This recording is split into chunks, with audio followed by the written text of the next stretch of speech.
ప్రజలను ఇబ్బంది పెట్టే ప్రభుత్వాలు ఉంటే ఏంది పోతే ఏంది ఎందుకండి ఆల్మోస్ట్ ఆడ ఎలక్షన్లు అయిపోయినాయి. ఎంపీ ఎంపీ ఎమ్మెల్యే మొన్న రీసెంట్గా కార్పొరేషన్ ఎలక్షన్ అయిపోగానే వాటి మీద పడ్డారు. అంతకుముందు ఎందుకో చేయలేదు. సో ఏంటంటే ప్రజలకు ఉపయోగపడడానికి ప్రభుత్వాలు అవసరం లేదు. అవి ఉంటే ఎంత కూలితే ఎంత, ప్రజలను ఇబ్బంది పెట్టి వారి యొక్క ఏడుపు తాకుతుందండి. సో ఏంటంటే అధికార దాహంతో ప్రజలను ఇబ్బంది పెడితే మాత్రం వీరు తగిన మూల్యం చెల్లించుకుంటారండి. అంటే 2013లో చూసుకున్నట్టయితే వాళ్ళే ఈ భూములు ఈ ఇల్లులు అయితే ఇచ్చారు. ఇప్పుడు చూసుకున్నట్టయితే వాళ్ళే కూల్చివేస్తున్నారు. ఎందుకని అంటారు? మరి గవర్నమెంట్ చేంజ్ అయింది కదండి. గవర్నమెంట్ చేంజ్ అయిందంటే కావాల్సుకొని వాంటెడ్లే ఈ వారి యొక్క పేద ప్రజల యొక్క భూములను కావాల్సుకొని ఆడ ఎకరానికి 4 కోట్లు 5 కోట్లు పలుకుతుందట. కావాల్సుకొని అక్కడ ఉన్న మంత్రులు ఎమ్మెల్యేలు అలయన్స్ అయ్యి అన్ని పంచుకోవాలని వీళ్ళు ఏం చేశారు, పేద ప్రజలను ఇళ్లను కూలగొట్టడం జరిగింది. అంటే ఇప్పుడు 60 ఎకరాల్లో 30 ఎకరాల్లో ఉన్న అంటే పేదవాళ్ళందరినీ ఇప్పుడు ఎక్కడికో వెళ్ళాలి కట్టుబట్టలతో. అంటే ఎక్కడికి వెళ్తారు? ఎక్కడికి వెళ్తారండి, ఎక్కడికి పోతారు? పాపం వాళ్ళ ఏడుపులు చూడండి, కట్టుబట్టల మీద ఉన్నారు. డెఫినెట్గా ప్రజలకు ఉపయోగపడని ప్రభుత్వాలు అయితే అవసరమే లేదండి. అంటే ఇప్పటి వరకు రేవంత్ రెడ్డి గారు కూడా ఏం స్పందించలేదు కదా. మరి దీని మీద సీఎం గారు స్పందించారండి. అక్కడ లోకల్గా మంత్రులు నాయకులు ఉన్నారు కదా, అది వాళ్ళ దగ్గర ఉన్నది. ఎందుకంటే సారు ఆ యొక్క జిల్లాను కాదనుకుంటే మొత్తం ప్రభుత్వం పడిపోతుంది. ఎందుకంటే అంత ఈజీగా అదొక చిన్న ఇష్యూ సీఎం గారికి ఆయన ఫోన్ చేస్తే ఆగిపోతుంది. కానీ అక్కడ ఉన్నోళ్ళందరూ కాంగ్రెస్ పార్టీ మంచి మంచి లీడర్లు ఉన్నారు. పొంగులేటి శ్రీనివాస్ కానీ తుమ్మల కానీ చాలామంది ఉన్నారు. ఎందుకంటే ఖమ్మము కాంగ్రెస్ పార్టీకి ఆయుపట్టు.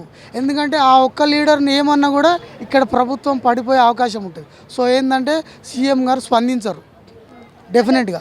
ప్రభాకర్ రెడ్డి గారే ఇవంతా చేస్తున్నారు. అవునవును, దీనికి సంబంధించిన మంత్రి పొన్నం ప్రభాకర్ గారు కావచ్చు. కానీ దీని మీద నాకు అంత అవగాహన లేదండి. అవునండి, ఇది డెఫినెట్గా వాళ్ళను ఆగం చేసుడు అయితే ఇది పద్ధతి కాదు, సరైన అసలు పద్ధతే కాదు. సో ఏంటంటే చిన్న చిన్న పిల్లలు ఉన్నారు, ముసలి వాళ్ళు ఉన్నారు, వాళ్ళని ఆగం చేసి ఆ భూమి లాక్కొని అమ్ముకున్నాడు అయితే పద్ధతి కాదండి. అలాగే హైడ్రా మీద కూడా ఇట్లాగే నిందేశారు. అవునవును, వాళ్ళకి తర్వాత హైడ్రా గురించి మంచిగా పొగుడుతున్నారు. సేమ్ ఇది కూడా అదే అంటున్నారు. దాని గురించి మీరే ఉంటారు సార్? హైడ్రా హైదరాబాద్లో ఉన్న వాళ్ళ మంచి వాళ్ళకు మంచి పెద్ద డబ్బు ఉన్న వాళ్ళకు మంచి అయింది సార్, పేదోళ్ళకు మంచిది కాలేదండి. నేను చెప్తున్నా, కూలగొడితే అందరికీ కూలగొట్టాలండి. బలిసిన వదిలిపెట్టి పేదవాళ్ళని కూలగొట్టడం ఏందండి? అంతకుముందు చాలా ప్రభుత్వాలు వచ్చినాయండి, వారు ఎందుకు కూలగొట్టలేదు? ఈ హైడ్రా కొత్తది, ఈ హైడ్రా అనేది ఇప్పుడు లేదు, అప్పుడే ఉన్నది. ఈ జియో ఎందుకు పాస్ చేశారు? వీళ్ళ లబ్ధి కోసం పాస్ చేశారండి. కూలగొడితే నువ్వు అందరికీ కూలగొట్టు.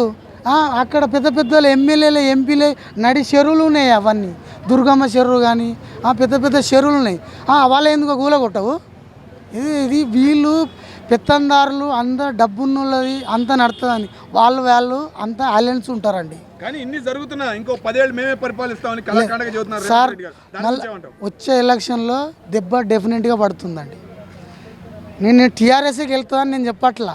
ఆలోపు వేరే పార్టీకి వచ్చే అవకాశం ఉంటుంది, వేరే పార్టీ దూరుతుంది డెఫినెట్గా. ఖమ్మం జిల్లాలోని అంటే పేదవాళ్ళు భూముల్ని అక్రమంగా 1800 పైగా భూముల్ని ఇల్లుల్ని అయితే కూల్చివేశారు. సో దీని గురించి మీరు ఏం మాట్లాడుతున్నారు? వాస్తవంగా ఇళ్ళు లేక అవకాశాలు లేక ఏదో గవర్నమెంట్ స్థలాలుంటే పేదలు గుడిచెలు వేసుకుని జీవనాధారం చేసేటటువంటి కార్యక్రమాలు మన రాష్ట్రమే కాదు దేశం మొత్తం జరుగుతూ ఉంటుంది. అయితే దాన్ని గవర్నమెంట్ వారు అది గుర్తించి వారికి అందులోనే స్థలాలు కేటాయించడం మార్గం. లేని పక్షంలో ఆ గుడిసెలు ఈ మధ్య తొలగిస్తున్నారు ఖమ్మంలో అని చెప్పి అంటున్నారు. మరి తొలగిస్తే వారికి ప్రత్యామ్నాయంగా ఏదైనా ఒక ఇందిరమ్మ ఇల్లు లాంటి ఏదైనా కట్టిన తర్వాత లేకపోతే వాళ్ళకి ఇల్లు ఇచ్చిన తర్వాత తొలగించుకోవాలి. ఎందుకంటే సుదీర్ఘకాలం నుంచి అక్కడ ఉంటున్నారు వాళ్ళు. ఇక్కడ ప్రభుత్వానికి చెడ్డ పేరు రాకుండా ఉండాలన్నా, వాళ్ళ బ్రతుకులు బాగుండాలన్నా, ఎందుకంటే వాళ్ళకి కూడా ఉండాలి కదా. ఇల్లు ఉన్నవాడు ఎవడో ఇల్లు వేసుకోడు. కారణం ఏంటంటే మనకి ఇల్లు ఉన్నది కాబట్టి అని చెప్పేసి. కాబట్టి పేదవాళ్ళ పట్ల ప్రేమతో అభిమానంతో వారిని బాధ్యతగా తీసుకుని వారికి ఇల్లు కేటాయించితే మంచిది. లేకపోతే కాంగ్రెస్ ప్రభుత్వానికి ఇప్పటికే కొంత చెడ్డ పేరు వస్తున్న మాట నిజమే. ఎందుకంటే గవర్నమెంట్ ఇచ్చిన ఇల్లు 2013లో గవర్నమెంటే ఇచ్చింది, కాంగ్రెస్ గవర్నమెంటే ఇల్లు ఇచ్చింది. 60 ఎకరాలు ఇచ్చి మళ్ళీ ఇప్పుడు గవర్నమెంట్ లాక్కుంటున్నారు. ఆల్రెడీ ఇల్లు కట్టుకున్నారు అక్కడ చాలామంది. అంటే ఒకవేళ గవర్నమెంట్ డెవలప్మెంట్ కోసం అలాంటి పనులు చేసినప్పుడు ఖచ్చితంగా ప్రత్యామ్నాయం ఒకటిని తర్వాత వాళ్ళకి నష్టపరిహారం చెల్లించి వాళ్ళు ఉండటానికి ఖచ్చితంగా వేరే మార్గం చూపించాల్సిందే. అదేం చూపించకుండా తీయటానికి ఏం ఉండదు. ఒకవేళ ఉంటే అలా చేస్తే ప్రభుత్వం నిలబడదండి. ఎందుకంటే ఈ మధ్య చాలా చెడ్డ పేరు వస్తుంది. దాన్ని పరిగణలోకి తీసుకుని పేదల పట్ల ఎందుకు చాలా భూములు ఉన్నాయి కదా. ఇప్పుడు ఎక్కువ ఈ మధ్యకాలంలో ఎప్పుడు తరతరాలుగా ఉంటున్న భూములను కూడా కొట్టేస్తున్నారు.